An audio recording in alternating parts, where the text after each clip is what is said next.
Joining us at the Biosensors Congress, and we're just going to do a quick discussion about the LSP1 pump. So the guys are here with us in Miami this week. The LSP1 is a pump that's very good at dosing very low volumes or dispensing very low volumes. One of its key aspects is it has very little dead volume, and there's a very nice interface between the syringe and the valve, and that's what leads to actually this very small dead volume. Just to sort of show you a couple of the valves. So the distribution valve is one of the parameters that one can change.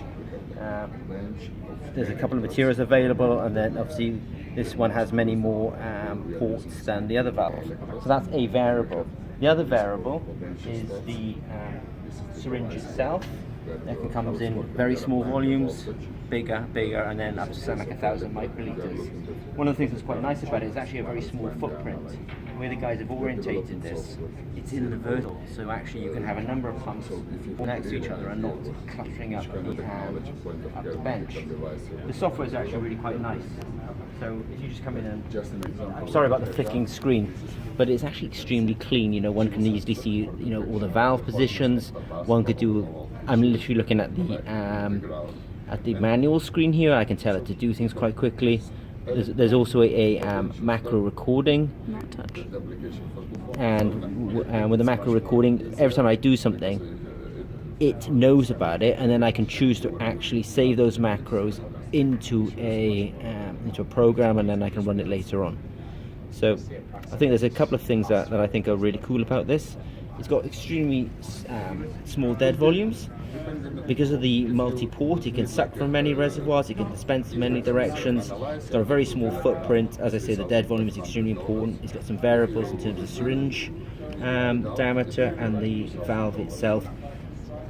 And the software is actually quite clean and intuitive. So there's not full of clutter of features.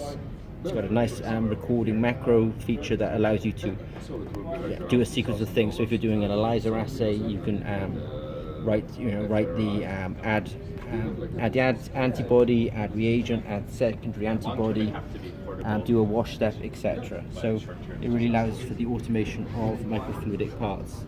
And here you can just see sort of what's going on behind the hub, under the bonnet, I should say. So if we do a summary on this, so the Pleason 1, the pump from the guys is available for Zimmer and Peacock in the UK. So if you've got any questions regarding it, otherwise talk to the guys at LSP1. Have a nice pump, tiny footprint, small dead volume, great variability in terms of the number of ports, very clean software, and a very nice way of automating lab processes. And the OEM solution allows you to take this lab instrument and put it into your product. So if any questions, please contact us. Thank you very much.